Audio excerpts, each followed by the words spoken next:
Paper बहुत अच्छा हुआ, बहुत अच्छा हुआ। आप यूं समझ लीजिए कि शायद सारा का सारा paper as it is book में से था। बहुत ही अच्छा पेपर है, बहुत ही अच्छा।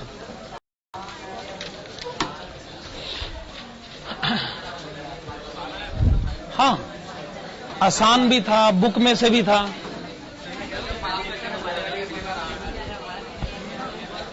जो भी सभी स्टूडेंट्स का पेपर वाकई में बहुत अच्छा हुआ होगा। खैर चलिए छोड़िए, अभी पेपर हमारे पास है तो सही। ओके, तो चैप्टर का नाम क्या है? Capital budgeting. 5 क्वेश्चन इसके हो चुके हैं और मैंने आपको कहा ही था कि 5 क्वेश्चंस के बाद हम इस चैप्टर को ऑफिशियली स्टार्ट करेंगे।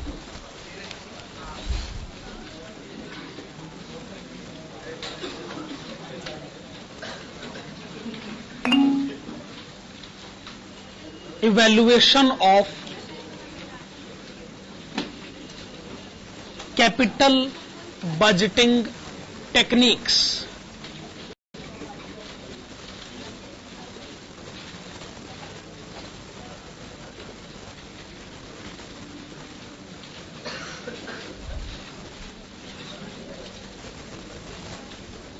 Evaluation of capital budgeting techniques.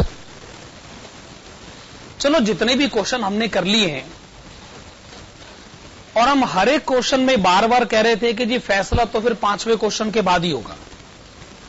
तब आप यूं समझ लीजिए कि अब जो भी क्वेश्चन होंगे उनमें आखिर में आपको फैसला सुनाना होगा, कभी काम ऐसे करना है या वैसे करना है या नहीं करना है। सीधी सी बात है।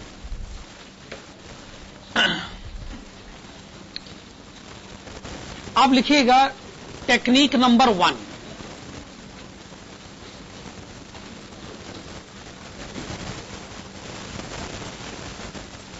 Technique number 1। टेक्निक नंबर 1 के ब्रैकेट्स में लिखेगा नेट प्रेजेंट वैल्यू, एनपीवी।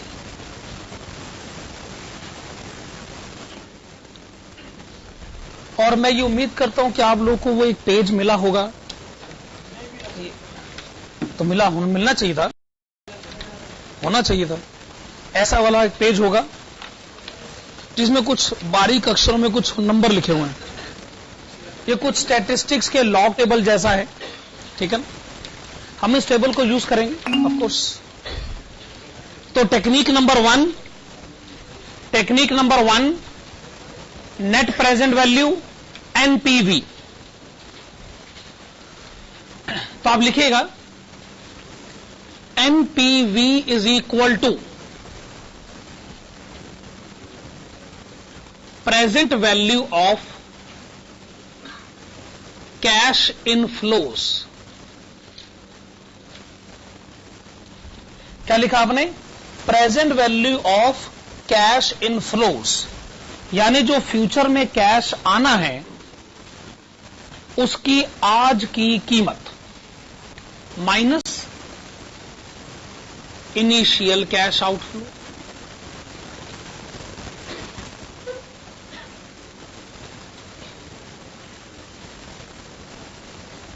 एक बार फिर से, जो फ्यूचर में कैश आएगा उसकी आज की वैल्यू पता करिए आपने, उसमें से आपने क्या माइनस करा? Initial cash outflow. यूं समझ लीजिए ये है x माइनस वाई, ये है x माइनस वाई। फिर लिखेगा इफ एनपीवी ग्रेटर देन 0, यानी एनपीवी एक पॉजिटिव अमाउंट है। If NPV greater than 0, the investment decision will be financially viable। तो इन्वेस्टमेंट डिसीजन फाइनेंशियली वायबल होगा। इसका मतलब हमारी तरफ से इन्वेस्टमेंट के लिए हां है, कर डालिए इन्वेस्टमेंट। अगर एनपीवी 0 से ज्यादा है या एनपीवी एक पॉजिटिव अमाउंट है तो इन्वेस्टमेंट आप कर डालिए।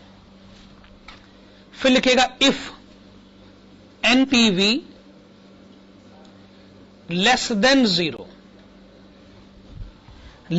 Zero comma the investment decision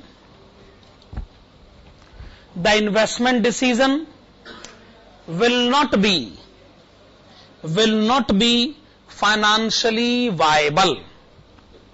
investment financially viable नहीं होगा। तो हमारी सलाह यह है कि आपको इन्वेस्टमेंट नहीं करना चाहिए। ओके, दो बातें आपने लिख ली ना। फिर लिखेगा इफ एनपीवी इक्वल्स टू 0, और वो 0 कब होगा? अगर आप x माइनस वाई कैलकुलेट करोगे और x और y दोनों इक्वल होंगे, यानी जो इनफ्लो है वही आउटफ्लो है, तो आंसर तो 0 आएगा ही ना। If NPV is equal to 0 comma there will not B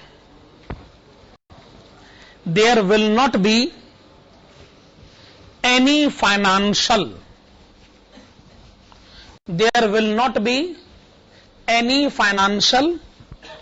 benefit or loss. There will not be any financial benefit or loss. इसका मतलब क्या है? इन्वेस्टमेंट करोगे तो फिर कोई नुकसान भी नहीं है, नहीं करोगे तो कौन सा फायदा आपके हाथ से निकल गया भाई? तो आपकी मर्जी, इन्वेस्टमेंट करनी है करिए, नहीं करनी मत करिए, आप सोच लीजिए। अच्छा बताइए, दुनिया में क्या सारे फैसले फाइनेंसिंग पॉइंट ऑफ व्यू से होते हैं? कई बार दिमाग में कोई दूसरी बातें भी होती कि चलो फाइनेंशियल लॉस होता है तो देखा जाएगा, कोई बात नहीं, हो सकता है मेरी नॉलेज बढ़ जाए, हो सकता है मेरी गुडविल बढ़ जाए, हो सकता है मेरे रिलेशनशिप अच्छे हो जाएं, बड़ी सारी बातें होती है दिमाग में। तो अगर एनपीवी 0 है तो फाइनेंशियली तो आपको कोई बेनिफिट नहीं होगा, लॉस भी नहीं होगा, इसलिए आप अपना फैसला खुद लें। इन्वेस्टमेंट करना है तो आपकी मर्जी, नहीं करना तो वो भी आपकी मर्जी। अब सवाल ये उठता है कि ये कैलकुलेट कैसे होता है? लिख लिया ठीक है, समझ लिया ठीक है, पर ये कैलकुलेट कैसे होता है? इसके नीचे आप लिखेगा एग्जाम्पल नंबर 1। आइए कुछ एग्जाम्पल से अपनी बात को क्लियरली समझते हैं। लिखेगा एग्जाम्पल 1। एग्जाम्पल 1 में लिखेगा मिस्टर ए, एग्जाम्पल नंबर 1 लिखे, mister A is interested, mister A is interested in purchasing A share, mister A is interested in purchasing A share which is available at rupees 300, which is available at rupees 300। तो आइए share खरीद लेते, 300 की payment ही तो करनी है, बस 300 की पेमेंट करते हैं, शेयर खरीद लेते हैं। आगे लिखिएगा it is expected that dividend of rupees 20,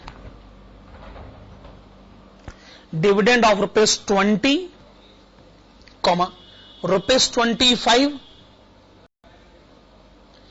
and rupees 30 will be received at the end of year 1, 2 and 3 respectively, 1, 2 and 3 respectively। आगे लिखिएगा it is also expected that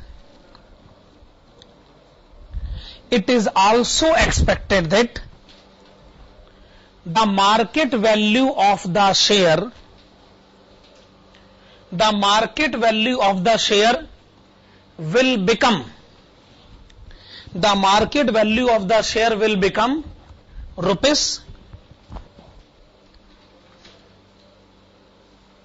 350, 350 रुपए at the end of third year, at the end of third year, full stop. Do you think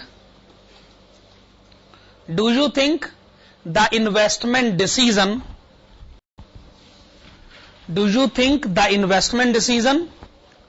will be financially viable? Do you think the investment decision will be financially viable? If the opportunity cost of capital is 10%. अब ये हमने last में क्या लिखा है, opportunity cost of capital is 10%. अब ये बात तो धीरे धीरे करके ही समझ में आएगी. आप एक काम करिए, आप इसका सॉल्यूशन लिखना शुरू करें और बातों को समझने की कम से कम हमें तो कोई जल्दी नहीं.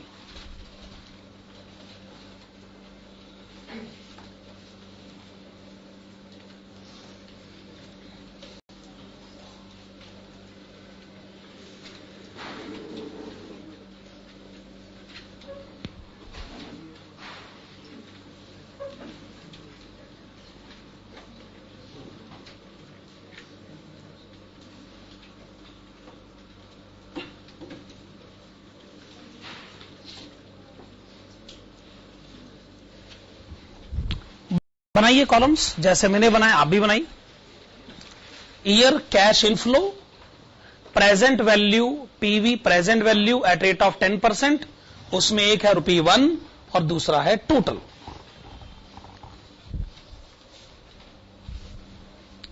ईयर के कॉलम में 1, 2 एंड 3. आप कहते हैं पहले साल के आखिर में 20 रुपए का डिविडेंड मिलेगा यानी पैसा आएगा. दूसरे साल के आखिर में 25 रुपए का डिविडेंड मिलेगा. तीसरे साल के आखिर में 30 रुपए का डिविडेंड मिलेगा. और तीसरे साल के आखिर में हम क्या करेंगे, हम शेयर को 350 में बेच देंगे. टोटल कितना कैश मिलेगा, 380 रुपए. क्या ये मैं सही करूं?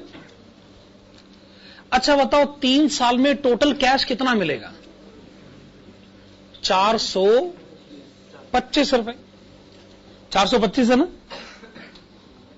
425 है ना. तो क्या आप अभी 300 रुपए नहीं दे सकते? अरे 300 रुपए जाने दो, फ्यूचर में 425 आएंगे भी तो सही. आप कहोगे देखो जी ऐसा है कि जो नॉर्मल जनरल पब्लिक है, जिसको आप आम आदमी कहते हैं, वो ऐसे फैसले लेता होगा. अब हम फाइनेंशियल मैनेजमेंट के स्टूडेंट हैं, हम ऐसे फैसले नहीं लेते. 425 रुपए तो फ्यूचर में आएगा, कट के आएगा, टुकड़ों में आएगा. हम इसको 425 कैसे मान लें? फाइनेंशियल कैलकुलेशन भी कोई चीज होती है कि नहीं होती? हम इसकी प्रेजेंट वैल्यू कैलकुलेट करेंगे. प्रेजेंट वैल्यू यानी हाँ, आज की इसकी कीमत. जो पैसा कल आएगा, 1 साल बाद आएगा, 2 साल बाद आएगा, 3 साल बाद आएगा, उसकी आज की कीमत जानना जरूरी है. ठीक है. देखो जी, जो आपके सामने वो टेबल वाला असाइनमेंट है, उसमें असल में 2 टेबल है. एक है प्रेजेंट वैल्यू ऑफ 1 रुपी और दूसरा कौन सा है, present value of annuity of ₹1. 2 हैं. एक है प्रेजेंट वैल्यू ऑफ 1 रुपी, दूसरा है present value of annuity of ₹1। मैं एन्युटी वाले टेबल की बात नहीं कर रहा हूं अभी। ओके, एन्युटी वाला टेबल यानी टेबल नंबर 2, एन्युटी वाला टेबल यानी टेबल नंबर 2, और प्रेजेंट वैल्यू ऑफ ₹1 यानी टेबल नंबर 1, ऐसा कह ले। तो टेबल नंबर 1 10% ढूंढिए, ईयर 1 ढूंढिए, क्या लिखा हुआ है 0.909। तो आप एक काम करिए, यहां लिखिएगा 0.909, लिख लिया 0.909। अब जरा मतलब समझिएगा, मैंने कहा है ना कि हमें तो कोई जल्दी है नहीं ये सब समझने की। मान लीजिए आज मैंने बैंक में ₹1 जमा कराया, बैंक ने कहा कि मैं आपको 10% इंटरेस्ट दूंगा। तो बताओ जब मैं 1 साल के बाद बैंक जाऊंगा तो मुझे कितने रुपए मिलेंगे? ₹1.10। ₹1.10 मिलेंगे ना, ₹1 तो मेरे ही थे, 10 पैसे मुझे और मिलेंगे। इसका मतलब आज का ₹1 1 साल के अंदर हो जाएगा ₹1.10। किसने पूछा? 1 साल के बाद ना मुझे ₹1.10 नहीं चाहिए, मुझे 1 साल के बाद ₹1 चाहिए।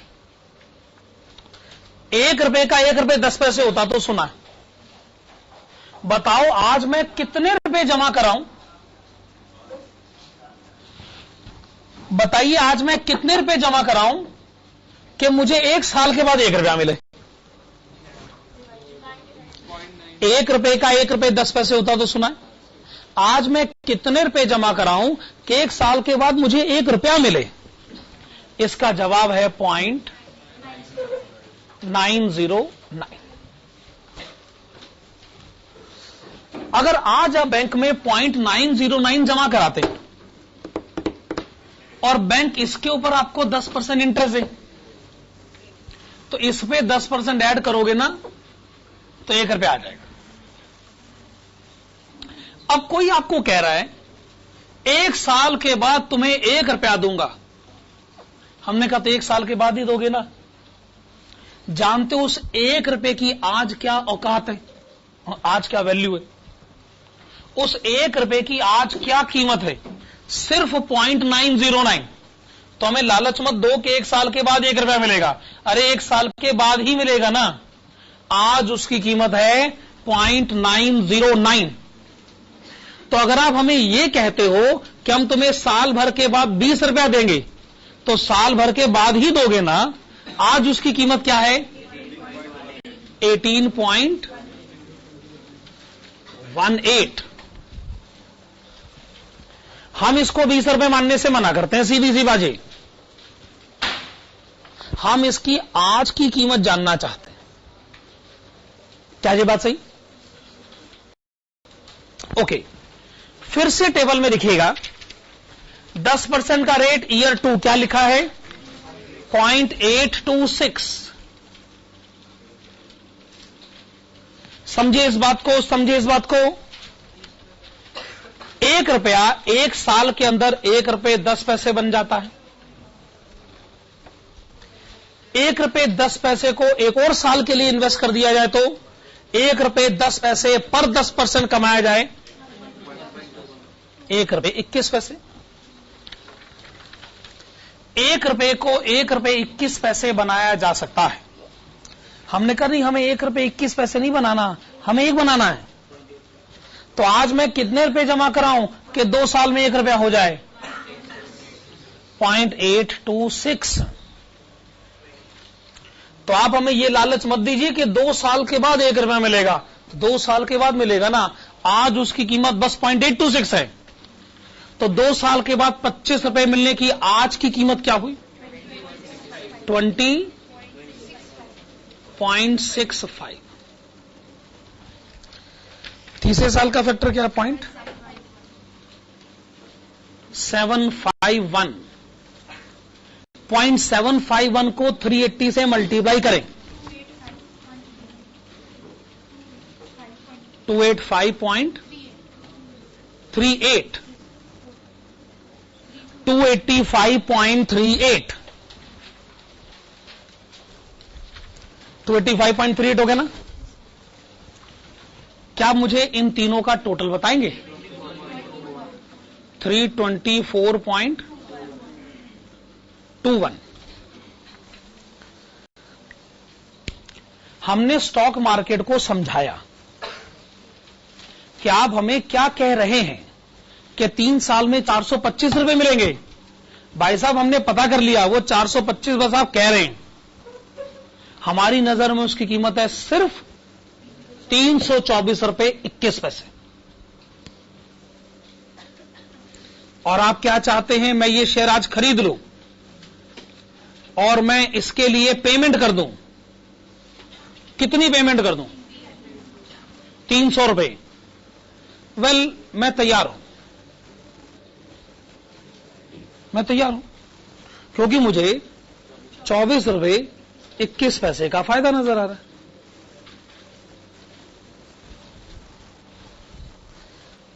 पर मेरा फैसला मैंने 300 को 425 से नहीं मिलाया, मैंने इससे मिलाया। अब मेरा फैसला वो आ गया, तो अब इसमें मैं क्या कर सकता हूं भाई? मेरा फैसला लेने का तरीका सही है। मैं 300 को 425 से मिलाऊंगा तो ये एब्सोल्यूट कंपैरिजन हो जाएगा। Absolute comparison financial point of view से गलत डिसीजन हो जाएगा ना। आप कंपैरिजन करिए प्रेजेंट वैल्यू से, यानी फ्यूचर में आने वाले कैश की आज की कीमत पता करें और आज गए हुए पैसे को माइनस करें, तभी तो पता चलेगा ना कि आप कितने फायदे में या नुकसान में हैं। तो ये एनपीवी आ गया। अब आप नीचे लिखिएगा, since NPV is a positive amount, since NPV is a positive amount, the investment decision, since NPV is a positive amount, the investment decision regarding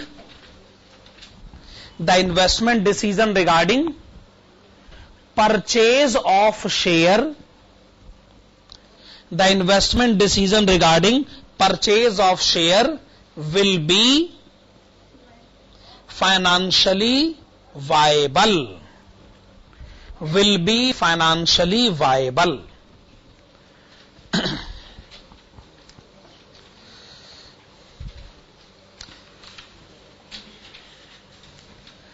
अब ये अपॉर्चुनिटी कॉस्ट ऑफ कैपिटल जो है, इस मुद्दे पर बात करिए। ये क्या होता है? मैंने आपको कहा ही था कि मुझे तो कोई जल्दबाजी है नहीं। मैं चाहता हूं कि ये एग्जांपल्स जितने ज्यादा डिटेल में डिस्कस हों, आने वाले क्वेश्चंस में मेरे कोई मदद मिलेगी। मुझे वहां अगर अपना दिमाग कम खर्च करना है तो मुझे यहां अपना दिमाग ज्यादा खर्च कर लेना चाहिए।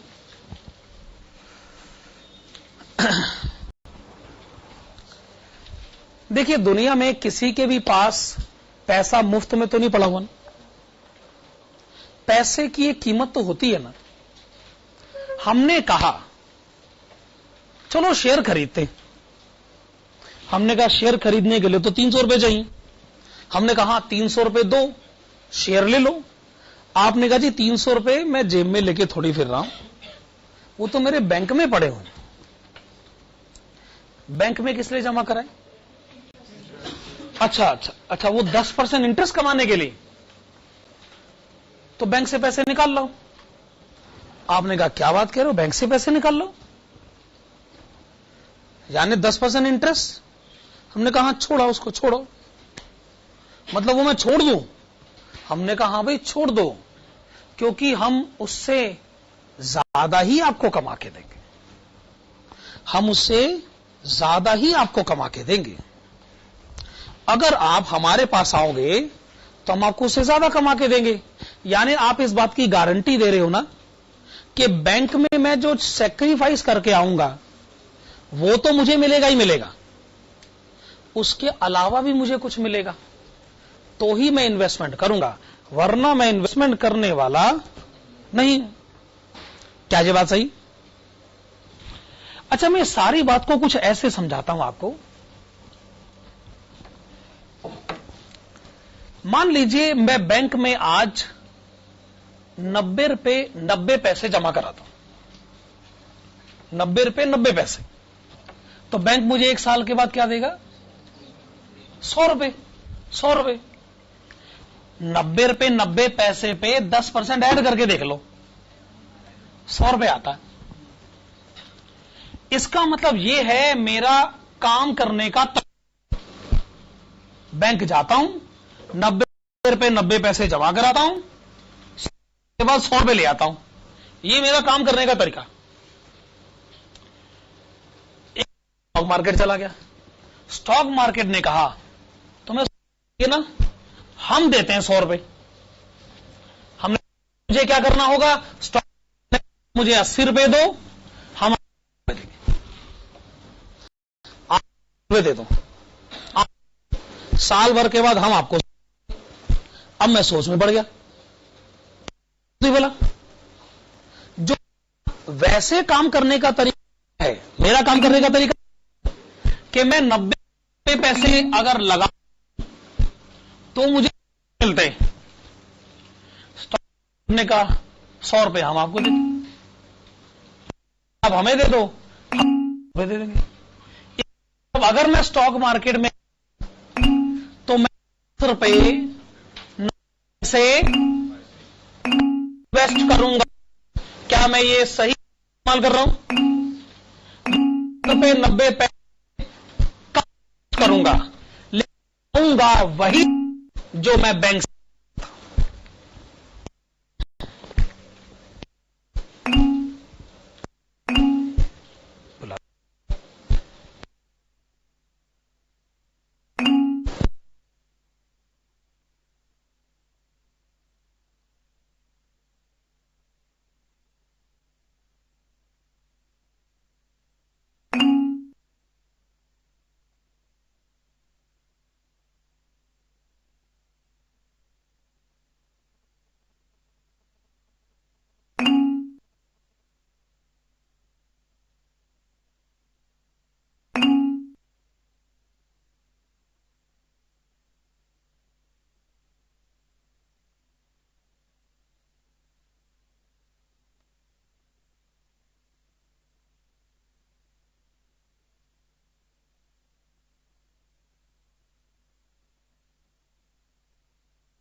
हां जी,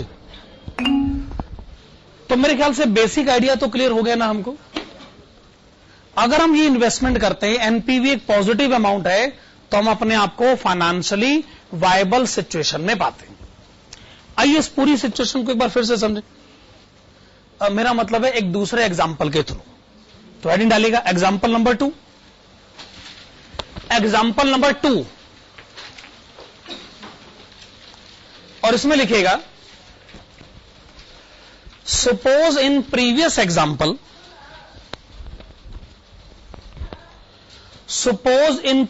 example the opportunity cost of capital, suppose in previous example the opportunity cost of capital is 20%. The opportunity cost of capital is 20%, comma, what would have been your answer? What would have been your answer?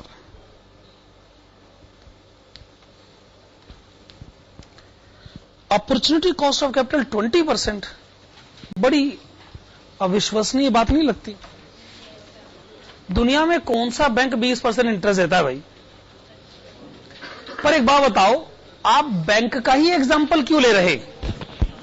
Listen listen listen. अगर मैं ये कहूं कि मेरे पैसे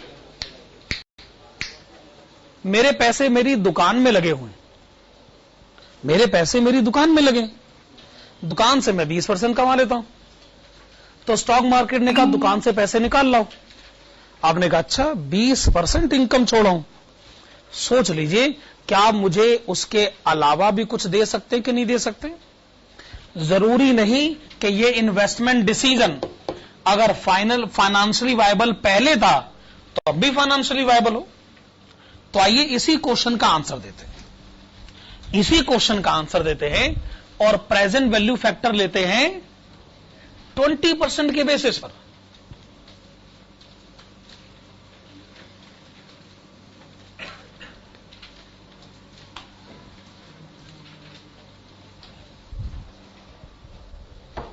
procedure तो वही answer देने का। आप मुझे अब 20% के प्रेजेंट वैल्यू फैक्टर बताएंगे। 0.833, 0.694, 0.579।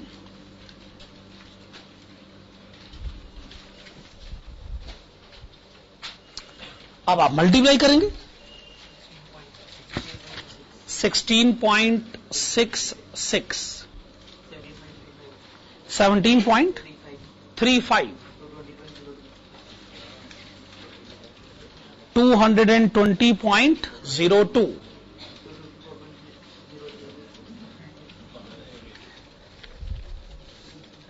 254.03।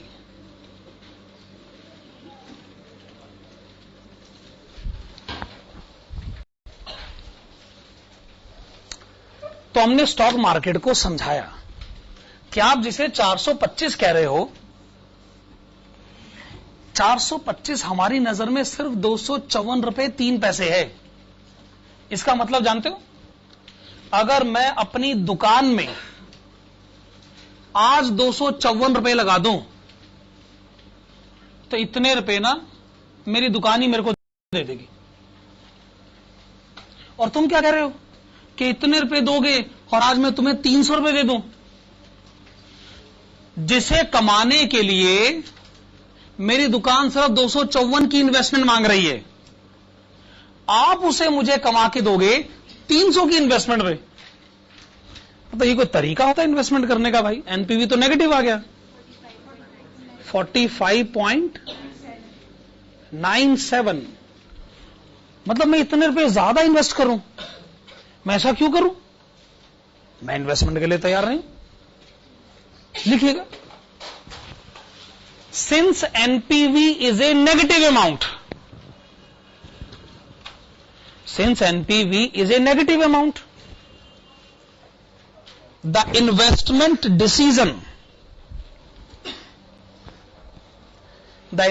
Decision regarding purchase of share, the investment decision regarding purchase of share will not be financially viable। ये फाइनेंशियली वायबल नहीं होगा, हम इसके लिए तैयार नहीं। अच्छा, आपने देखा इन्वेस्टमेंट अच्छी बुरी नहीं है, परिस्थितियां अच्छी बुरी होती हैं भाई। एक आदमी के लिए वही इन्वेस्टमेंट अच्छी है और दूसरे आदमी के लिए बुरी है। अब कोई अगर रिटायर्ड गवर्नमेंट एम्प्लॉय होगा, उसने अपने पैसे कहां जमा करा रखे हैं? बैंक में, पोस्ट ऑफिस में। क्या कमा लेता है बेचारा? 8-10% बस। उसका सैक्रिफाइस है ही क्या? अगर उसको कोई 15-20% की इनकम का लालच दे तो उस लालच में आ भी जाएगा। लेकिन वो जो लाला टाइप आदमी है, दुकान चला रहे, 20-25% कमा रहे, उनको कोई 15-16% का लालच देगा, वो कहेगा अरे भाई 15-16% की तरफ तो हम देखते भी नहीं, इसका मतलब इन्वेस्टमेंट डिसीजन बुरा थोड़ी है, वही इन्वेस्टमेंट एक आदमी के लिए अच्छा है और दूसरे के लिए बुरा। क्या दुनिया में सारे इन्वेस्टमेंट डिसीजन हर आदमी के लिए सही है? नहीं है ना, ऐसा होना भी नहीं चाहिए। जब भी आप कोई इन्विटेशन दें तो आप बिल्कुल नहीं चाहोगे कि सारी पॉपुलेशन आ जाए उसके अंदर, आप वही चाहोगे खाली वो लोग आए जो हमारे उस इन्वेस्टमेंट डिसीजन में इंटरेस्टेड हो। क्या ये बात सही? अच्छा, एक सवाल ये है, ये प्रेजेंट वैल्यू फैक्टर या ये जो प्रेजेंट वैल्यू टेबल है, क्या ये हमें एग्जाम में गिवन होगा या फिर हम इसको साथ में लेके जा सकते हैं? आज तक जितने भी क्वेश्चन पूछे गए हैं, जितने भी एग्जाम्स में, उसमें ये प्रेजेंट वैल्यू की इंफॉर्मेशन साथ में दी गई। स्टूडेंट ऐसी कोई चिंता ना करे कि ये इंफॉर्मेशन अगर मुझे क्वेश्चन में नहीं दी जाएगी तो मैं क्या करूंगा। लेकिन चलो अगर मैं 1% चांस मान लूं, 1% चांस कि ये इंफॉर्मेशन क्वेश्चन में उन्होंने दी नहीं, तो आप इसको खुद कैसे कैलकुलेट करेंगे? मैं आपको बड़ा सिंपल सा प्रोसीजर बता रहा हूं, बड़ा सिंपल सा प्रोसीजर, और हो सकता है उस प्रोसीजर के जानने के बाद आप ये टेबल ही देखना बंद कर दें, आपको जी तो मैं खुद ही कैलकुलेट कर लूंगा। कोई रेट बताइए जिस पे आप कैलकुलेशन करना चाहें। 13%, 13%। ना लिसन प्लीज, 13%। आप अपने टेबल में भी उसको चेक कर सकते हैं, मैं आपको प्रोसीजर बता रहा हूं, इतना सिंपल प्रोसीजर है कि अब आप कैलकुलेटर पे सीधा कर सकते हैं। 13%, so this is 1 divided by 1.13 equals to 0.885। क्या वहां लिखा है 0.885? वैसे आ रहा है 0.884955, लेकिन अगर उसको 3 डिजिट पे अप्रोक्सीमेट करा जाए तो 0.885 आ रहा है। ओके, ये ईयर 1 का फैक्टर आ गया। अब एक बार और डिवाइड कर दें 1.13 से, या फिर एक काम करें, इज इक्वल टू का बटन फिर से दबा दो। कितना आ गया? 0.783। क्या ये वही है? अच्छा, इज इक्वल टू का बटन फिर दबा दो। क्या अगला फैक्टर आ गया? 0.693। फिर दबा दो 0.613। इज इक्वल टू का बटन दबाते जाइए, हर अगला फैक्टर आपको पता चलता जाएगा। अब बताइए, ऐसा लगता है कि वो बारीक बारीक देखने से अच्छा है क्या मैं कैलकुलेटर पे खुद ही ना कैलकुलेट कर लूं? कोई और रेट बताओ। अच्छा चलो, नहीं आपका तो एक हो गया 11%। ओके, 11%। 1 divided bye 1.11, 0.901 approximately. फिर इज इक्वल टू का बटन दबाइए 0.812। फिर इज इक्वल टू का बटन दबाइए 0.731। फिर इज इक्वल टू का बटन दबाइए 0.659। क्या यही है? ओके, एक और, चलो मैं रेट बताता हूं। 8%। 1 डिवाइडेड बाय 1.08। हाँ ठीक है, आपने कहा 1 divided bye 1.08, 0.923, sorry 0.926।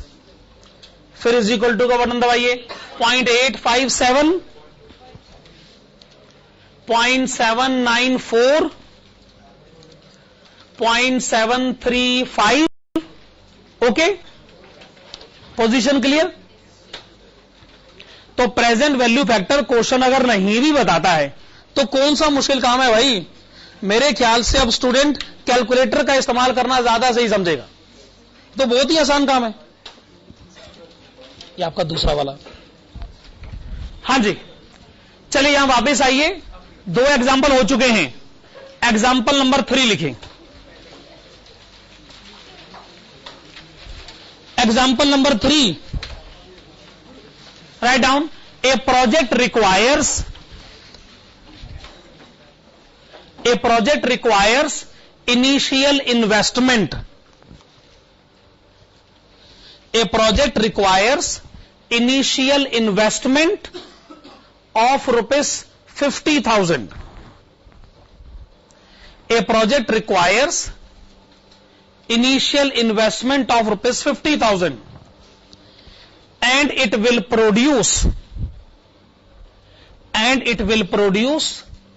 cash inflow. It will produce cash inflow of rupees 20,000 each year. 20,000 each year for 4 years. Full stop. The salvage value at the end of 4th year, the salvage value at the end of 4th year will be rupees 10,000. फिर लिखेगा, do you think this investment decision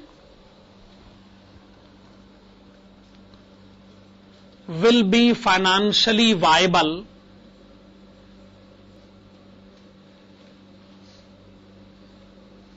if cost of capital is 5%.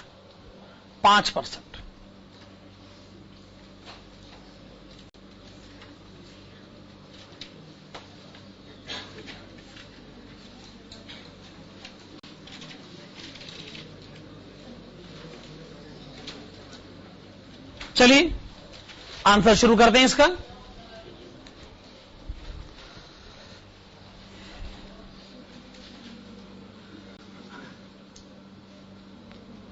पहले साल का cash inflow 20,000, दूसरे साल का cash inflow 20,000, तीसरे साल का कैश इनफ्लो 20,000 और चौथे साल का बताएंगे 20,000 जमा 10,000, 30,000। ठीक है ना?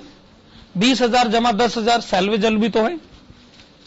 हाँ, तो 5% पहले साल का फैक्टर 0.952, दूसरे साल का फैक्टर 0.907, तीसरे साल का फैक्टर 0.864, 0.823,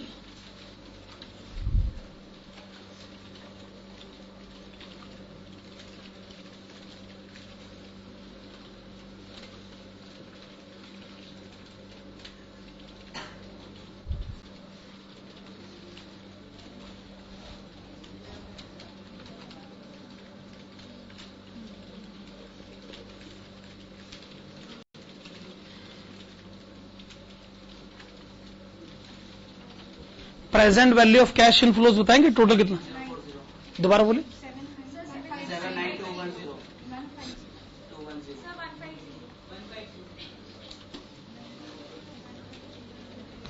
79150। इसमें से माइनस करिएगा इनिशियल कैश आउटफ्लो, वो कितना है? 50,000 रुपए। डिफरेंस 29,150, ये है एनपीवी और ये एक पॉजिटिव अमाउंट है, ये एक पॉजिटिव अमाउंट है। तो आप लिखेंगे since NPV is a positive amount,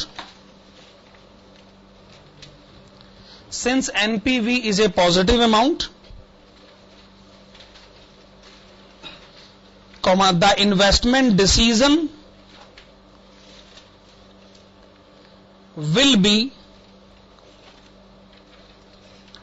financially viable. The investment decision will be financially viable.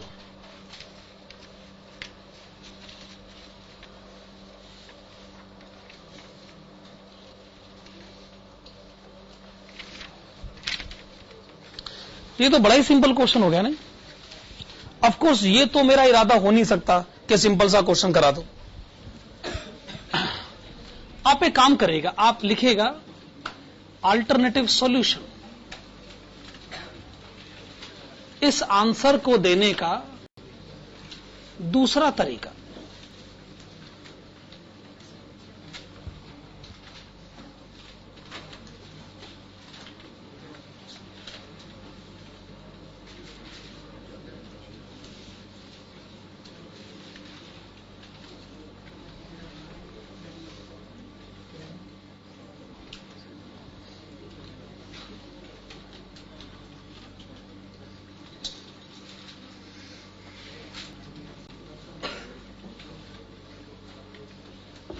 हाँ जी, आंसर को देने का दूसरा तरीका देखा जाए। इसमें आप लिखेगा ईयर 1, 2, 3 एंड ईयर 4। भाई पहले, दूसरे, तीसरे साल कैश इनफ्लो एक जैसा ही तो है। चौथे साल चलो समझ में आता है कि कैश इनफ्लो 30,000 है, पर पहले, दूसरे, तीसरे साल तो सेम है, सेम है ना। तो आप लिखिए 20,000, पर 3 से मल्टीप्लाई मत करना। 3 से मल्टीप्लाई करोगे तो प्रेजेंट वैल्यू कैसे कैलकुलेट होगी? अभी आप समझो, अभी आप समझो।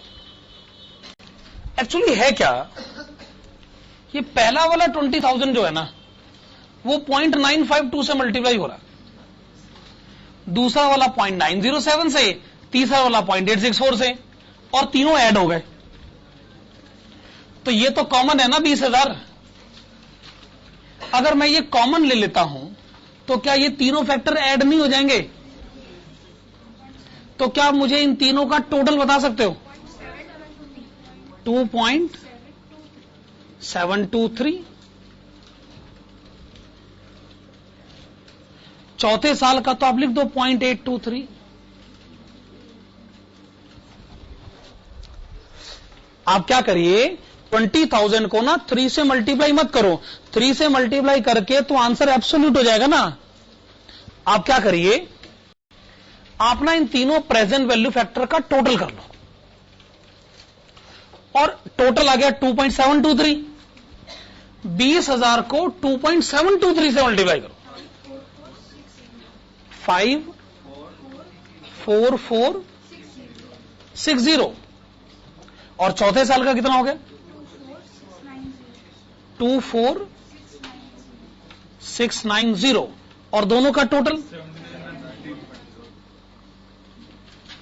79150। अब ये आंसर सेम आ गया, तो क्या ये बात आपको हैरान कर रही है क्या? भाई ये वही तो है, और है क्या? सिंपल सा मैथमेटिक्स है। इन दोनों तरीकों में कोई फर्क नहीं है। This is present value of cash inflows minus initial cash outflow.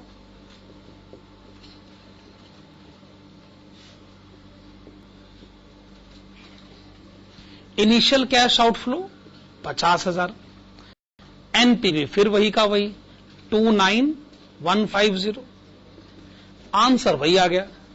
तो आंसर देने के लिए आप मेथड 1 अडॉप्ट करें, आप मेथड 2 अडॉप्ट करें, आपकी मर्जी। इन दोनों मेथड का एक ही मतलब है ना। क्या ये बात सही? क्या आपको लगता है दूसरे मेथड में टाइम कम लगता है? पर ये 2.723 आपको पता कैसे चलेगा? बस करना क्या है, इन तीनों को प्लस कर लो। 0.952 प्लस 0.907 0.864। इसमें भी प्लस करने में गड़बड़ हो सकती, नहीं कैलकुलेशन में दिक्कत हो सकती। यह काम करो, यह काम करो, टेबल नंबर 2 इस्तेमाल करते हैं। एक बार जरा टेबल नंबर 2 पर आइएगा। टेबल नंबर 2 पर आइए। 5%, टेबल नंबर 2 एनुटी वाला टेबल 5%, और ईयर 3 देखिए क्या लिखा हुआ है, 2.723। 723 है ना मजे वाली बात। तो इसीलिए टेबल नंबर 2 ऐसी सिचुएशन में इस्तेमाल किया जा सकता। टेबल नंबर 2 टेबल नंबर 1 का समेशन है, हर एक साल के हिसाब से दे रखा है, और ऐसी सिचुएशन में ही टेबल नंबर 2 इस्तेमाल किया जाएगा। उसका नाम है एनुटी वाला टेबल। ओके, तो टेबल नंबर 2 टेबल नंबर 1 का समेशन है। क्या ये बात सही हो गया? Alternative solution. अब हेडिंग डालेगा अनदर अल्टरनेटिव सॉल्यूशन। ये तो अल्टरनेटिव सॉल्यूशन था ना, अब हेडिंग है अनदर अल्टरनेटिव सॉल्यूशन, एक और वैकल्पिक उत्तर, अनदर अल्टरनेटिव सॉल्यूशन। अच्छा, इसमें भी आप क्या करिए, यही कॉलम से बनाइएगा।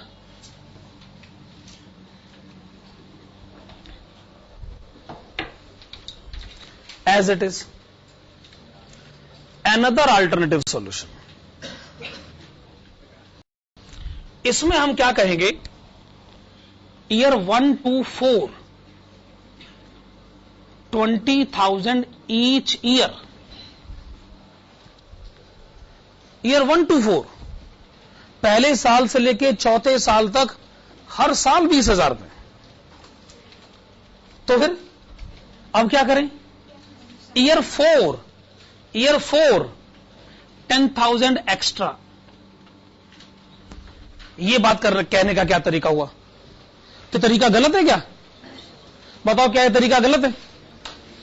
20,000 हर साल, पहले दूसरे तीसरे चौथे साल, और चौथे साल 10,000 अलग से। ये बात कहने का तरीका भी तो सही है। ये वाला जो 10,000 है ये तो चौथे साल का है।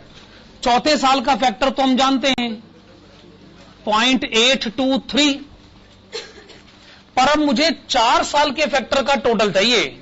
तो या तो आप 4 साल के फैक्टर का टोटल खुद ही पता कर लो, या फिर टेबल में लिखा होगा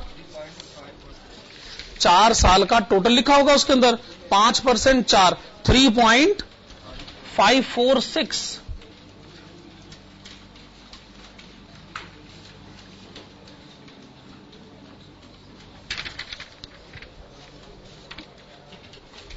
करो मल्टीप्लाई, करो टोटल।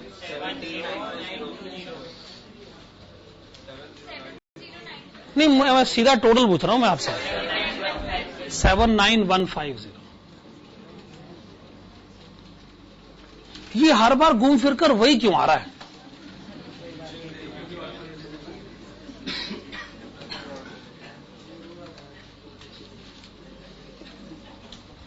एनपीवी फिर वही 29150। अब ये आप पर निर्भर करता है कि आप आंसर देने के लिए कौन सा तरीका अपनाते हैं। ठीक है, आंसर देने के अलग अलग तरीके हैं, और जो मैथमेटिकली बातों को सोचते हैं वो ये मानते हैं कि जी ये कोई 3 तरीके नहीं है, ये एक ही तरीका है, उसी को घुमा फिराकर पेश किया जा रहा। हां जी, टेक्निक नंबर 1 हमने समझी कुछ एग्जाम्पल्स के थ्रू। अब आप किताब में आइए। अब हम टेक्निक नंबर 1 पर बेस्ड बड़े सारे प्रैक्टिकल क्वेश्चन करेंगे, बड़े सारे। मतलब जहां तक मुझे लगता है कि मैं आपको कम से कम 30-35 के आसपास क्वेश्चन कराऊंगा, जो सिर्फ टेक्निक नंबर 1 पर ही बेस्ड होंगे। नहीं, सारे आज नहीं होंगे, ऐसा मत सोचिएगा कि सारे आज हो जाएंगे। चलिए पेज नंबर 83 पर आइएगा, पेज नंबर 83 पर आइएगा। क्वेश्चन नंबर 7, क्वेश्चन नंबर 6 नहीं, question number 7। A company has decided to diversify its production and wants to invest its surplus funds on the most profitable project. It has under consideration only 2 projects, A and B. The cost of project A is rupees 100 lakhs and that of project B is rupees 150 lakhs. Both the projects have life of 8 years, and at the end of this life, A will have salvage value of rupees 4 lakh and B rupees 14 lakhs.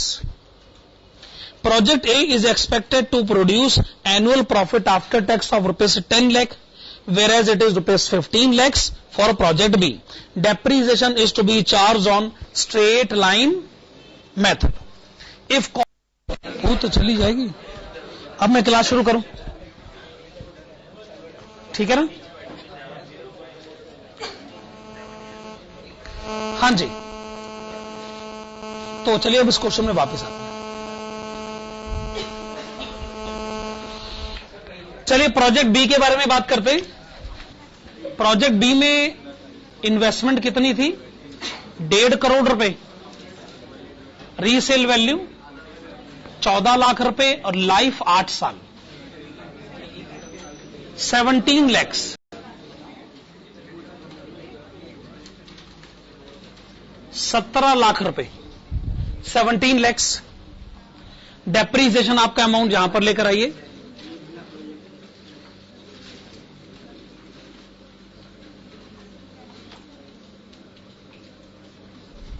तो annual cash inflow project A 22 lakhs and 32 lakhs. ये हो गया 26 lakhs and 46 lakhs. तो cash inflows की details आपने मुझे बता दी. अच्छा, क्वेश्चन में कॉस्ट ऑफ कैपिटल कितना गिवन है? 10%. 10% गिवन है ना. तो चलिए हेडिंग डालेगा computation of NPV. Computation of NPV at cost of capital of computation of NPV at cost of capital of 10%.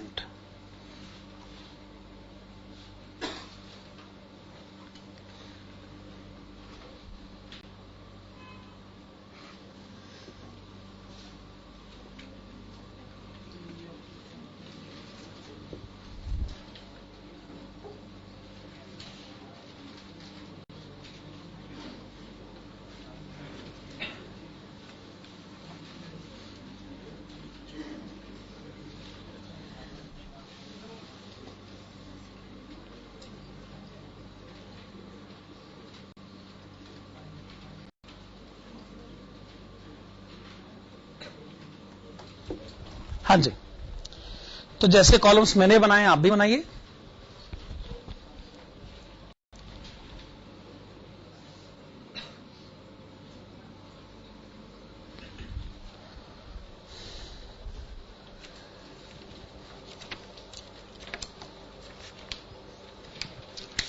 तो प्रोजेक्ट ए ने कहा पहले 7 साल हर साल का कैश इनफ्लो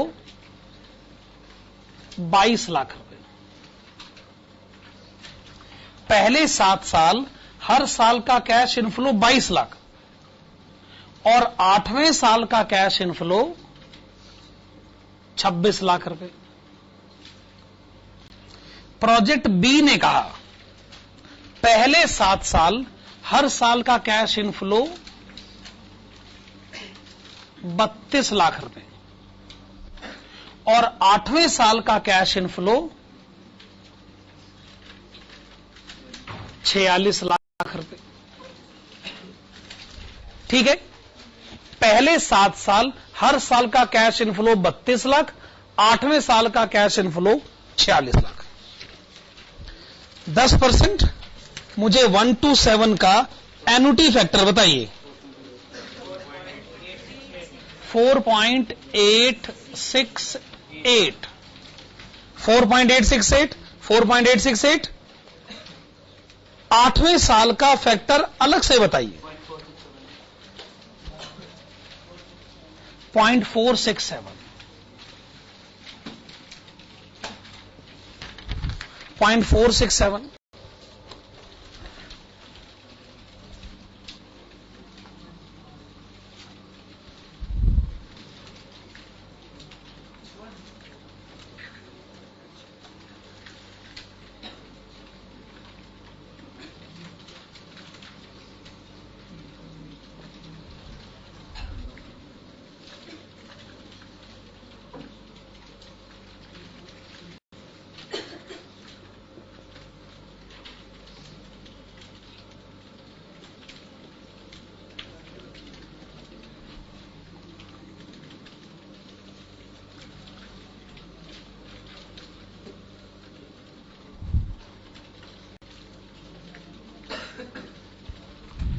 हाँ, तो present value of cash in flows project A total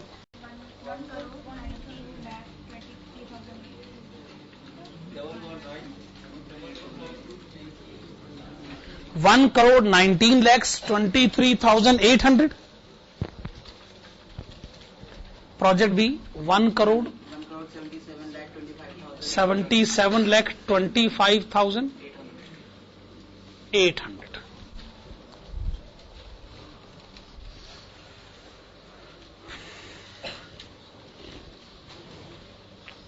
आइए इसमें से हम माइनस करें इनिशियल कैश आउटफ्लो। तो जी शुरू में आपको पेमेंट कितनी करनी है? ए में इन्वेस्टमेंट करोगे तो 1 करोड़ की पेमेंट करोगे, बी में इन्वेस्टमेंट करोगे तो 1.5 करोड़ की पेमेंट करोगे।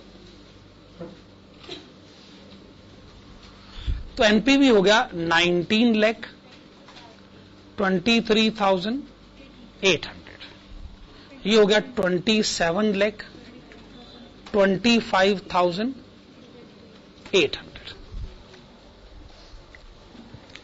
तो जी हमारी मानो ना तो दोनों में ही इन्वेस्टमेंट कर लो, दोनों में फायदे में रहोगे। पर बिजनेसमैन ने कहा नहीं, आप समझा करो, दोनों में नहीं हो सकता, किसी एक में बताओ। हमने कहा फिर बी में कर लो, बी में एनपीवी ज्यादा है। सही बात, सही बात। कोई कह सकता है जी बी में इन्वेस्टमेंट भी तो ज्यादा है। अगर आपने 1.5 करोड़ इन्वेस्ट कर दिया तो आप उससे भी तो कंपेयर करिए। खाली कमाई ज्यादा होती है ये मत सोचिए, इन्वेस्टमेंट जहां ज्यादा है ऑब्वियसली कमाई वहां ज्यादा भी होती है। तो आप इस फैक्टर को इग्नोर कैसे कर सकते हैं? अब सुनिए ध्यान से, एनपीवी कहता जी हम तो इग्नोर करेंगे। ये मैं आपको एनपीवी की लिमिटेशन बता रहा हूं। एनपीवी सिर्फ एक ही बात सोचती है कि कमाई ज्यादा कहां, इन्वेस्टमेंट के बारे में वो सोचते ही नहीं। तो आप कहते हो जी तो गलत बात है। अरे अगर एक टेक्निक में कोई गलत बात ही नहीं होगी तो बाकी की 5 टेक्निक्स में मैं आपको क्या पढ़ाऊंगा? टोटल 6 टेक्निक्स पढ़ानी। इसलिए टेक्निक नंबर 1 में कुछ तो बुरी बात रहने दो भाई। तो ये बुरी बात इसमें है तो है, इसको ज्यादा, इस बात को ज्यादा उछाल कर आपको और मुझे कुछ हासिल नहीं होगा। बेहतर इस बात को यहां दबा दिया जाए। लिखेगा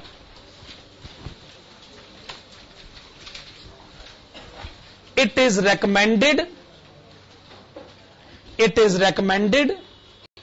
to make the investment.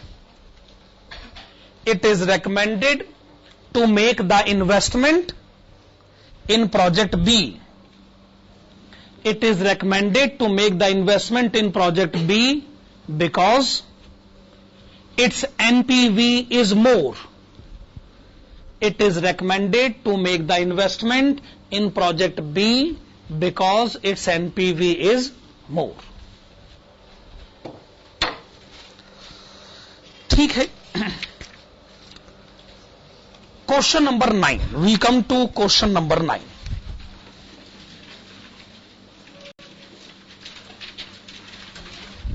Question number 9 की तरफ आएगा। A company is investigating the feasibility of manufacturing one of the components needed for its finished product rather than purchasing it from an outside supplier. The purchase price is ₹125 per unit. यहां रुकिए जरा। देखिए मैं आपको एक live example देता हूं इस कंटेक्स्ट में। ये जो बुक्स हम स्टूडेंट्स में डिस्ट्रीब्यूट करते हैं, ये हमें बाहर से प्रिंट करवानी पड़ती या चलो कह लो फोटो सेट करानी पड़ती। तो इसका मतलब हम किसी बाहर के प्रिंटर को कुछ अमाउंट पे करते हैं, समझ लो हम किताबें उनसे खरीदते हैं।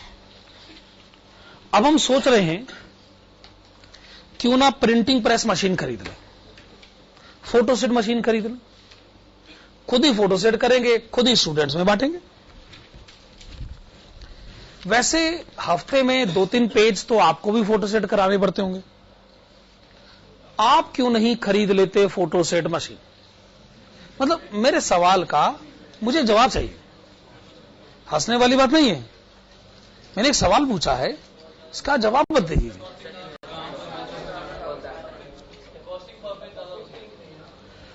चलो नटशेल में, this investment decision will not B financially viable, है ना, ऐसे कह लें। फॉर श्योर आप लोगों के लिए इन्वेस्टमेंट फाइनेंशियली वायबल नहीं है, माना, पर जरा हमारे बारे में सोचे, क्या हमारे लिए फाइनेंशियली वायबल अच्छा हो सकती है? अच्छा गारंटी के साथ तो आप भी नहीं कह रहे ना, अपने बारे में आप गारंटी के साथ कह रहे कि जी हमारे लिए तो पक्का गारंटी लिखवा लो हमसे, फाइनेंशियली वायबल नहीं है। 2-3 पेज फोटोसेट कराने के लिए कौन फोटोसेट मशीन खरीदता भाई? लेकिन हमारे लिए हो सकता है। इसी सोच के साथ क्वेश्चन को आगे बढ़े। The equipment needed to make this product can be purchase for ₹12 lakh. अब फोटोसेट मशीन खरीदेंगे तो 12 लाख की मिलेगी, तो 12 लाख रुपए इनिशियली पे करने होंगे, and is expected to have salvage value of ₹3 lakh at the end of 6th year. The annual fixed costs excluding depreciation are estimated to increase by ₹1 lakh. Variable cost of manufacturing each component will be ₹30 per unit. Straight line depreciation will be used. The company expects annual needs at 7,500 units of this component per year for 6 years period. यानी हमें total 7,500 किताबें एक साल में अपने students को बांटनी पड़ती। Advise the company whether it should continue buying from outside supplier or start manufacturing on its own. Will your answer be different if the requirement of the company is only 4,000 units per year?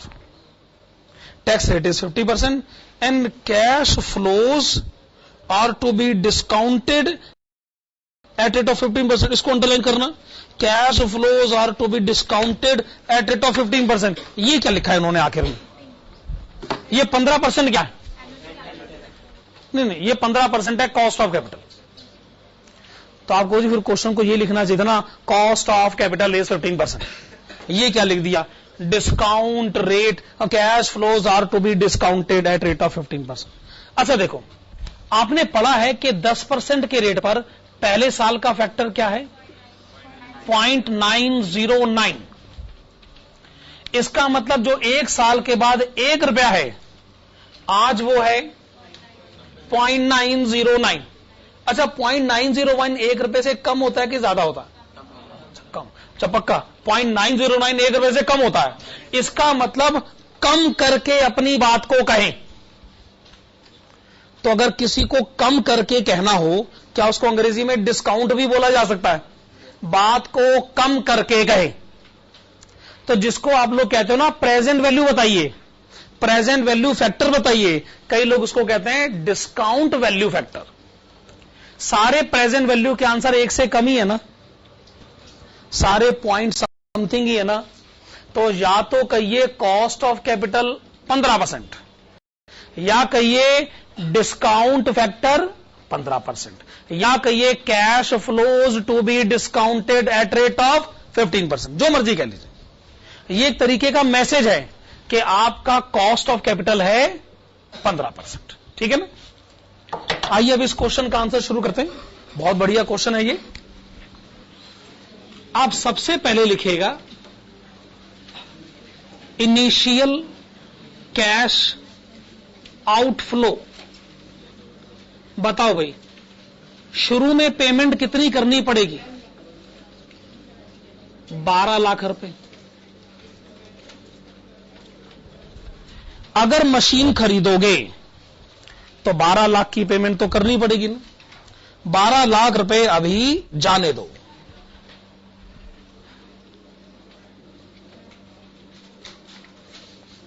Future cash inflows,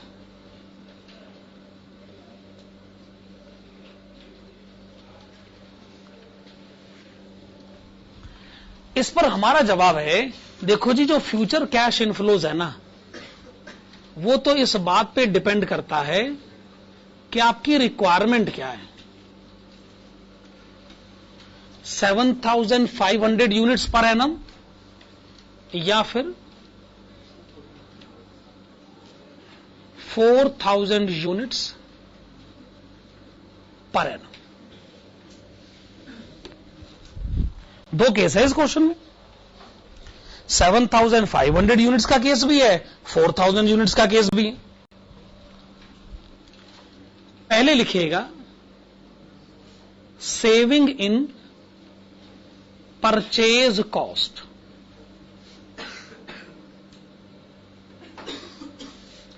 आप कुछ ऐसे सोचिए, जैसे मैं कह रहा था ना कि पहले हमें किताबें बाहर से फोटो सेट करवानी पड़ती थी, तो हमें बाहर वालों को पैसे देने पड़ते थे। अब हमें पैसे नहीं देने होंगे, तो हमारी परचेज कॉस्ट बच गई। पहले हम एक एक यूनिट को खरीदा करते थे 125 के रेट पर, 125 के रेट पर। अब हमें नहीं खरीदना होगा, तो पेमेंट नहीं करनी होगी। कितनी होगी? 9,37,500 एंड 5 lakhs। तो जी पहला काम तो आपने सेविंग इन परचेज कॉस्ट बता दिया, यानी आपने अपने फायदे वाली बात पहली बता दी, क्योंकि अब इसके बाद तो नुकसान वाली बातें आनी है सारी, सिर्फ एक यही फायदे वाली बात है। अब नुकसान वाली बातें करें। Minus variable manufacturing cost. अच्छा, अगर हम किताबें खुद ही फोटो सेट कराएंगे तो उसके लिए हमको प्लेन पेपर बाजार से खरीदना पड़ेगा। क्या ये बात सही? वरना फिर उसके बनाने के भी बारे में सोचो, पर उसको जो मर्जी बनाओ, कुछ ना कुछ तो खरीदना ही पड़ेगा। अब बताओ, प्लेन पेपर अगर एक किताब के लिए खरीदना पड़े तो कितने का पड़ जाता? Eight rate of ₹30 per unit. ठीक बात है ना? और अगर यूनिट 7,500 है, 2,25,000। और दूसरे केस में 1,20,000। ये है जी variable manufacturing cost minus cash fixed cost. क्या है कि अगर एक फोटोसेट मशीन खरीदेंगे तो उसको चलाने के लिए एक वर्कर भी तो रखना पड़ेगा ना, उसको सैलरी भी तो देनी पड़ेगी, तो हमारी कैश फिक्स कॉस्ट बढ़ जाएगी। कितनी है? क्वेश्चन में लिखा होगा 1 लाख रुपए।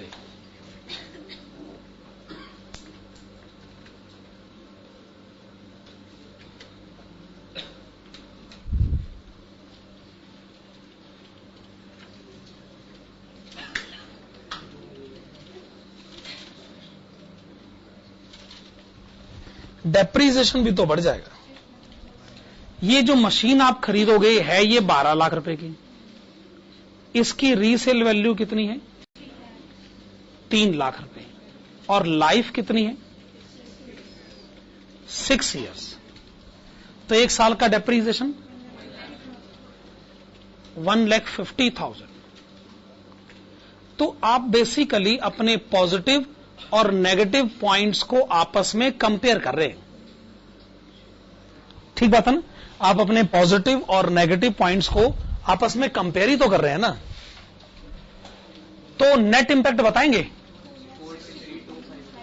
4,62,500 एंड 1,30,000। ये आपने क्या कैलकुलेट कर लिया? क्या कहें हम इसको? ये क्या है? Yes, this is increase in profit before tax. ये आपने कैलकुलेट कर लिया कि आपका प्रॉफिट जो है वो हर साल इतना बढ़ जाएगा, लेकिन ये टैक्स से पहले की बात आपने कही है, टैक्स का रेट कितना है?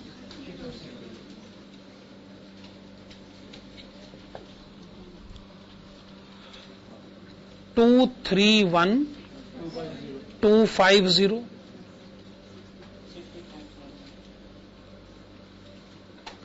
and 65,000. So we are able to get increase in profit after tax. 231,250 and 65,000. इसमें आप ऐड करिएगा डेप्रीसिएशन 1,50,000.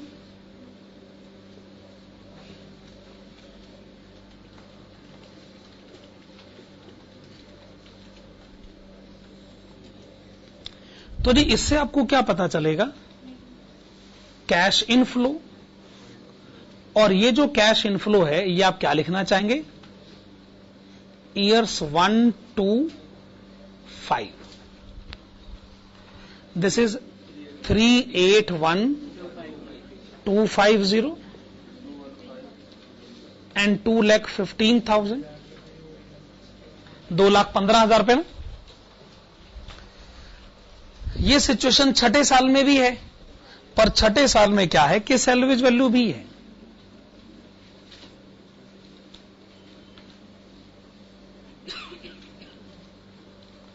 और सैलवेज वैल्यू कितनी है? 3 लाख, 3 लाख रुपए।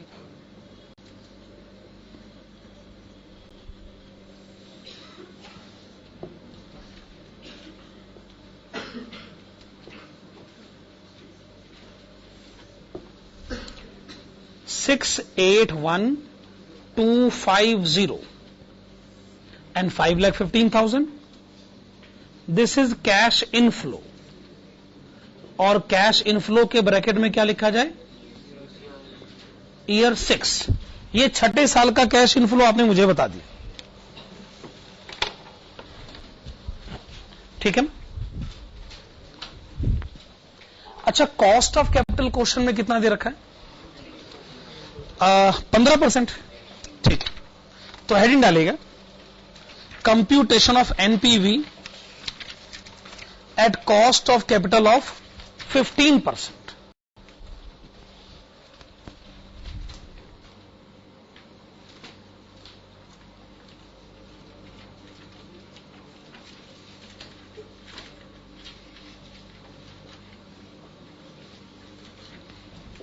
तो पहले ईयर, फिर present value factor eight rate of 15%, 7,500 units per annum,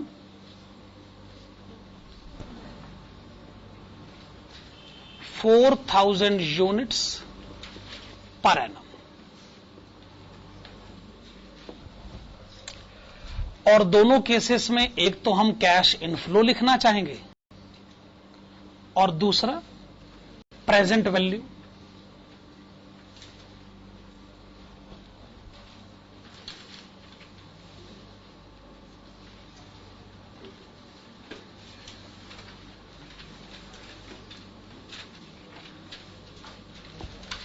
ठीक है, ओके। ईयर 1 to 5 और 6th ईयर सेपरेट, तो 15% का रेट, 5 साल का एन्युटी फैक्टर बता दीजिएगा। 3.352।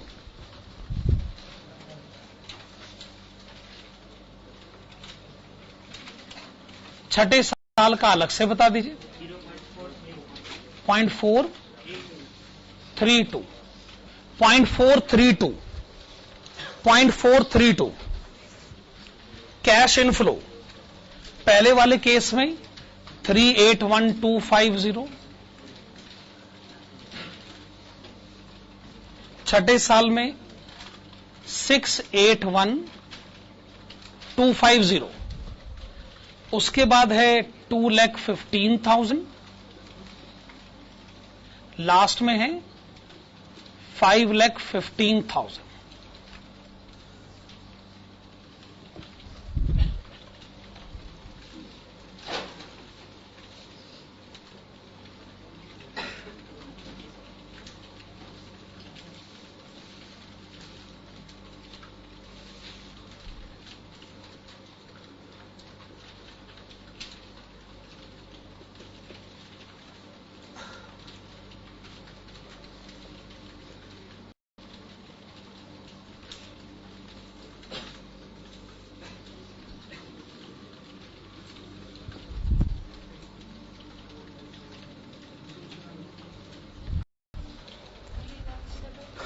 Okay, this is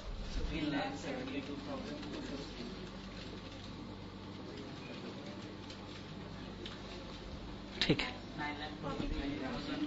943,160 943,160। Initial cash outflow minus करिएगा 12 लाख रुपए।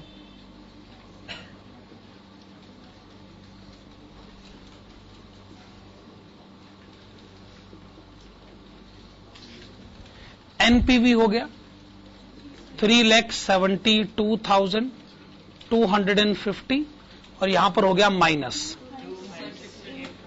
25,6840। एक जगह पॉजिटिव है, एक जगह नेगेटिव है। तो आप इसका मतलब जानते ही हैं, पॉजिटिव का मतलब कि हम हां कर देते हैं, नेगेटिव का मतलब हम ना कर देते हैं, है कि? तो जैसा मैं कह रहा था ना कि हमारे लिए फोटोसेट मशीन खरीदना फायदे का सौदा हो भी सकता है और नहीं भी हो सकता है। बड़ी जरूरत है तो ठीक है, और अगर कम जरूरत है तो ठीक नहीं। सीधी सी सोच है ना हमारी। चलो यहां तक तो कैलकुलेशन आपने लिख ली है, अब आप नीचे कंक्लूजन भी लिख लो। कंक्लूजन में लिखेगा if annual requirement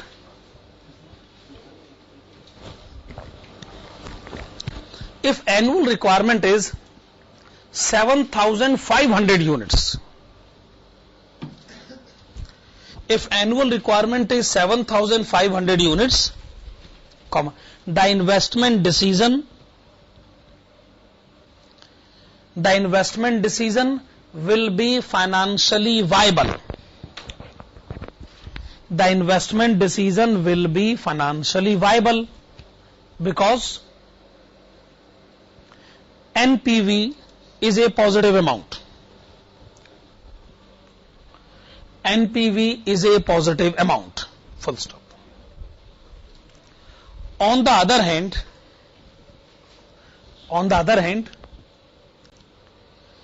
if annual requirement is 4,000 units,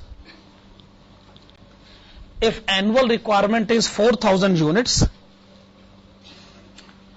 comma, the NPV is coming out to be a negative amount. The NPV is coming out to be a negative amount, and as such, the investment decision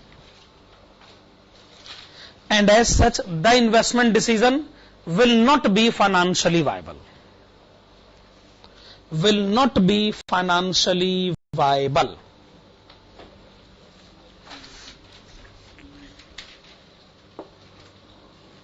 एक कमी रह गई, मतलब question का answer तो हो गया, समझ में कमी रह गई। ये बात समझ में आती है, 4,000 यूनिट्स पर आप कहते हो आंसर है नहीं, हम नहीं करते इन्वेस्टमेंट। 7,500 यूनिट पर आप इन्वेस्टमेंट के लिए तैयार हो। मेरा मतलब है आपके हां करने की और आपके ना करने की भी एक हद होनी चाहिए, है ना? मतलब अगर आप ना करते हो तो आपके ना की हद कहां तक है भाई? और जरूर उस हद को पार करने के बाद आपकी तरफ से हां होनी चाहिए। ये आंसर एक पर्टिकुलर सिचुएशन को तो समझा रहा है, पर हां या ना करने की हद नहीं समझा रहा है ना। ये बताओ, अजय बात आप मानते? अब ये हद कैसे तय होती है, इसके लिए मैं आपको ले चलता हूं क्वेश्चन नंबर 10 की तरफ। उसमें हम लोग हद तय करेंगे। A company is considering whether it should spend rupees 4 lakh on a project to manufacture and sell a new product. The unit variable cost of the product is rupees 6. It is expected that new product can be sold at rupees 10 per unit. The annual fixed cost only cash will be rupees 20,000. The project will have life of 6 years. Scrap value of rupees 40,000. The cost of capital of the company is 15%. The only uncertain factor is the volume of sales. To start with, the company expects to sell 40,000 units during the first year. Assume 50% tax rate. Required number 1. NPV of the project based on sales expected during the first year and on the assumption that it will continue at the same level during the remaining years. Number 2. Minimum sales quantity each year to justify the investment made in the project. चलिए पहले लिखिएगा initial cash outflow. हां तो बताइएगा project में आपकी initial investment कितनी है? 4 लाख।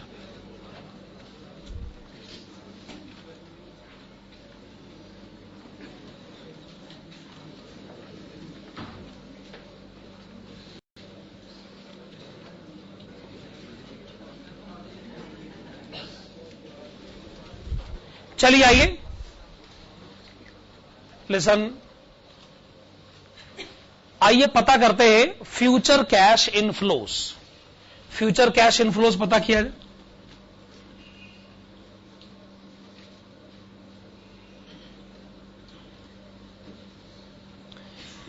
यूनिट्स कितनी बेच रहे हैं आप? 40,000। अच्छा, एक यूनिट का सेलिंग प्राइस ₹10, तो एनुअल सेल कितनी होगी? 4 लाख। अच्छा, इसमें से हम वेरिएबल कॉस्ट माइनस करना चाहेंगे। 40,000 यूनिट और एक यूनिट का वेरिएबल कॉस्ट 6 रुपए।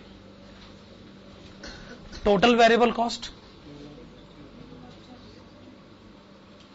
2,40,000।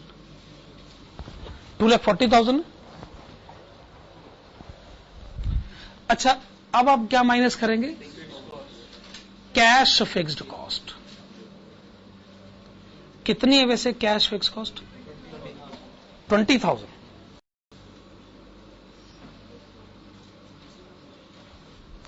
फिर क्या माइनस करेंगे?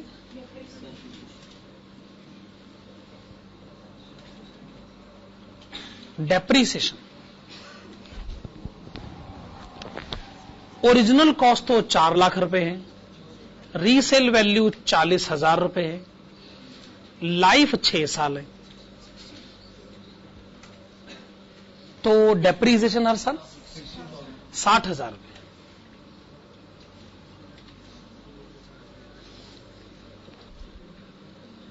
तो फिर आप मुझे प्रॉफिट बिफोर टैक्स भी बता सकते हैं।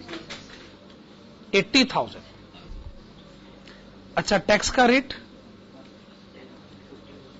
50%,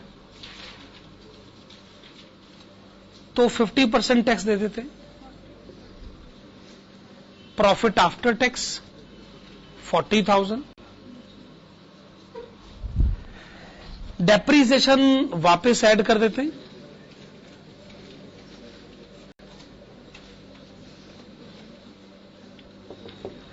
डेप्रीसिएशन जो कि पहले आपने 60,000 माइनस किया था, वापस ऐड कर देते हैं। आ गया 1 लाख रुपए। ये जो 1 लाख रुपए है, ये क्या है? Cash inflow. और कैश इनफ्लो के ब्रैकेट में क्या लिखेगा? Years 1 to 5। इसमें आप ऐड करिएगा सैल्वेज वैल्यू। सैल्वेज वैल्यू आपको गिवन है 40,000। दोनों को ऐड करके हो गया 1,40,000। 1,40,000 के सामने क्या लिखा जाए? कैश इनफ्लो ब्रैकेट में ईयर 6। अब तो बहुत ही सिंपल कैलकुलेशन हो गई ना। अच्छा, कॉस्ट ऑफ कैपिटल वही है ना, 15%। हाँ 15%। चलो हेडिंग डालो, computation of NPV, computation of NPV eight rate of 15%।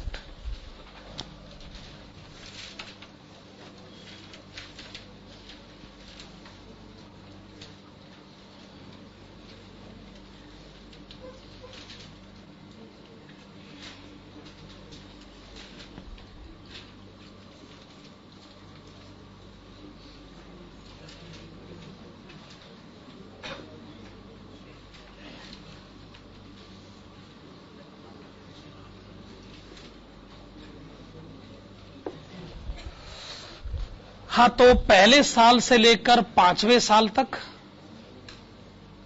हर साल का कैश इनफ्लो 1 लाख और छठे साल का कैश इनफ्लो 1,40,000। पहले साल से लेकर 5वें साल तक हर साल का कैश इनफ्लो 1 लाख, छठे साल का कैश इनफ्लो 1,40,000। अब आप मुझे पीवीएएफ बताइएगा। 15% 5 साल,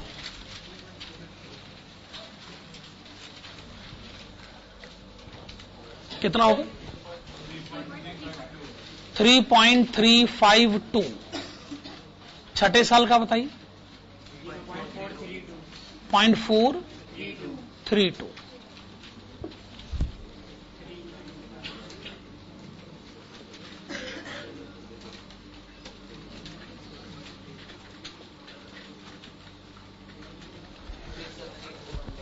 present value of cash inflows 395,680। 395,680 minus initial cash outflow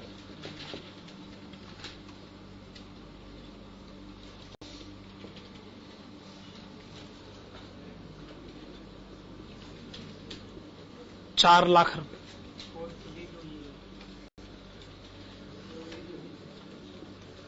minus 4320। तो आपकी तरफ से हाँ है या ना है? तो लिख देते हैं कि हमारी तरफ से ना है।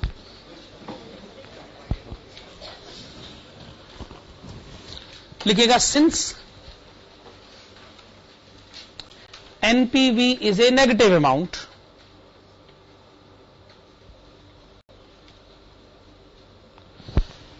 the investment decision is not financially viable.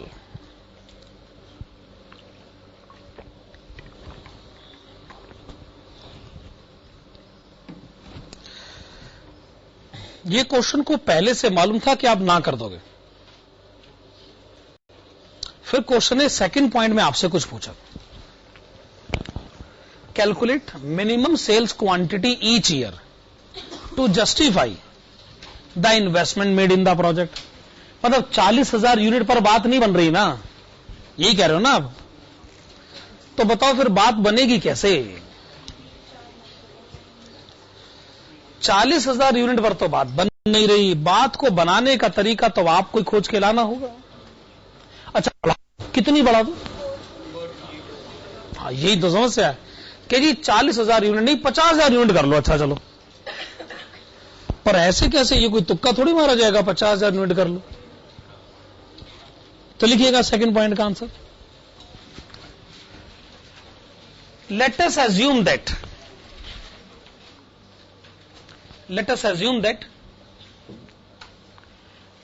The minimum desired quantity, the minimum desired quantity to be sold each year, is X units. X units, full stop. Let us compute future cash inflows. Let us compute future cash inflows in the following manner.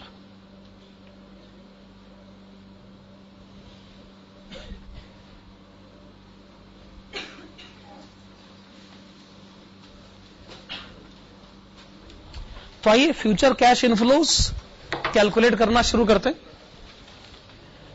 Annual sales X units at rate of ₹10, 10x. अब तो आप X unit बेचेंगे 10 रुपए के rate पर, cell होगी 10x.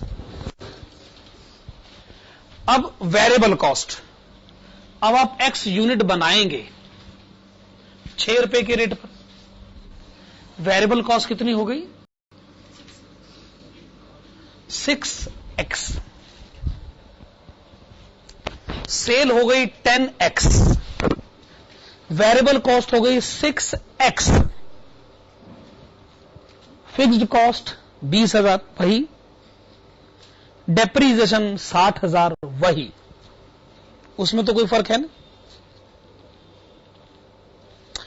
Cash fix cost और depreciation में तो कोई फर्क है नहीं ना. अब आप बताएंगे प्रॉफिट बिफोर टैक्स कितना है. Okay, 4x minus 80,000, 4x minus 80,000. Tax कितना देना है वैसे, इसका आधा, 2x माइनस 40,000, बाकी भी इतना ही बच जाएगा. 2x माइनस 40,000, ठीक है ना. डेप्रीसिएशन वापस ऐड कर दें तो इससे आपको कैश इनफ्लो पता चल जाएगा. 2x प्लस 20,000, ये ईयर 125 है. सैलवेज वैल्यू कितना है 40,000. तो छठे साल का कैश इनफ्लो आपने बताया 2x प्लस 60,000, 2x प्लस 60,000, ठीक है. 2x plus 60,000.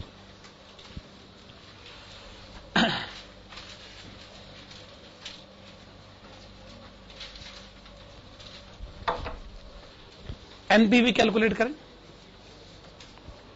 पहले 5 साल हर साल का कैश इनफ्लो 2x प्लस 20,000, ठीक है ना. छठे साल का कैश इनफ्लो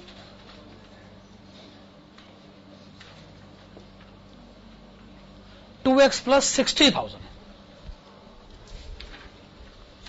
पहले 5 साल हर साल कैश इनफ्लो 2x प्लस 20,000, छठे साल का cash inflow 2x plus 60,000.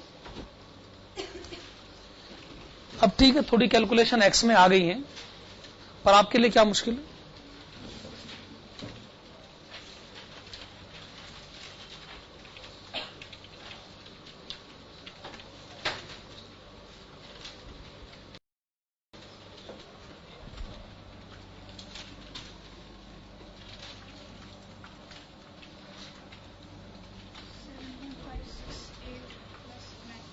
Seven point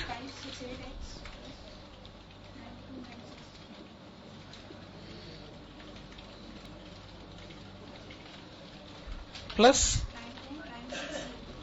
92960. ये है present value of cash inflows 7.568x plus 92,960। इसमें से इनिशियल कैश आउटफ्लो माइनस कर दें 4 लाख रुपए, तो एनपीवी आ जाएगा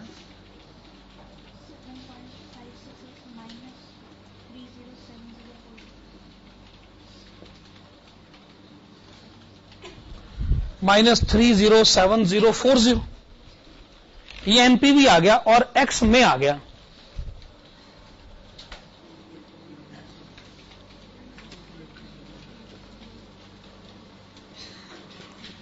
भाई हम जानना चाहते हैं कि आप हां कब करते हैं।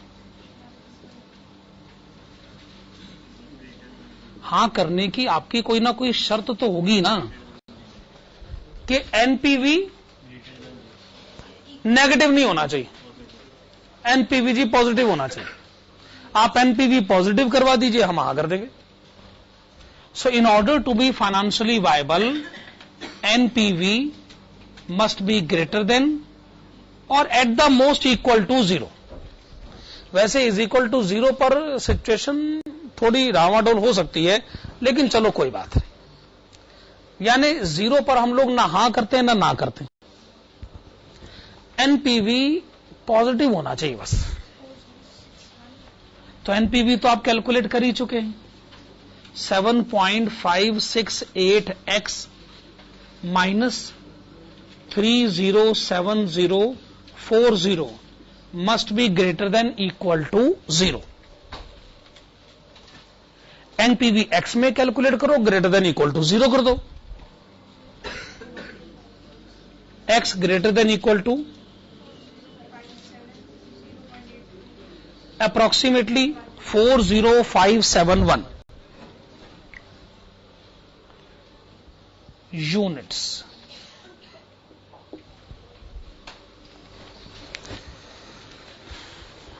आपने अभी अभी 40,000 यूनिट के लिए ना कहा था, आप ना नहीं कर पाएंगे अगर यूनिट इतनी कम से कम हो जाए तो, है ना।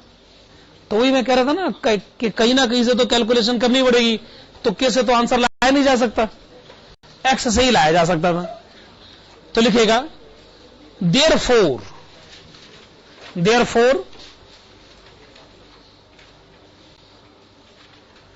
in order to be financially viable, in order to be financially viable, it is necessary to sell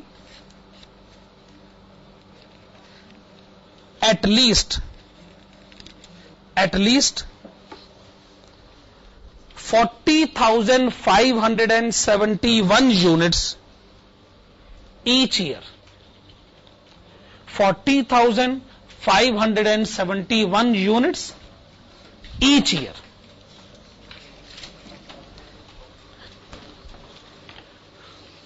मैं आपको इसके रिविजनरी क्वेश्चंस की सीक्वेंस बताना चाहूंगा।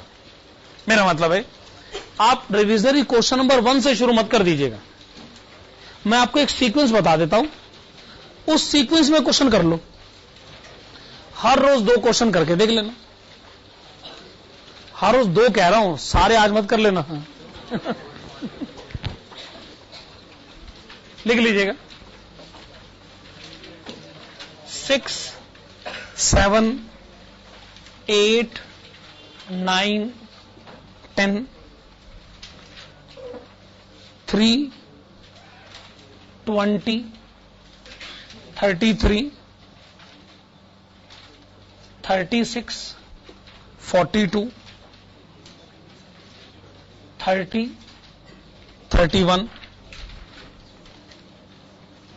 19, 11, 18, 38, 44, 43, 40, 37, 35, 34, 12, 23, 41, 21, 22, 16, 32, 25, 24, 13, 39, 14, 5, 28, 26, 27, 4, 2, 17, 1, 15. रिविजनरी क्वेश्चन 44 हैं, मेन क्वेश्चन 60 हैं, टोटल 104 क्वेश्चन है। ठीक है, तो समझ गए आप मेरी बात? चलिए, थैंक यू।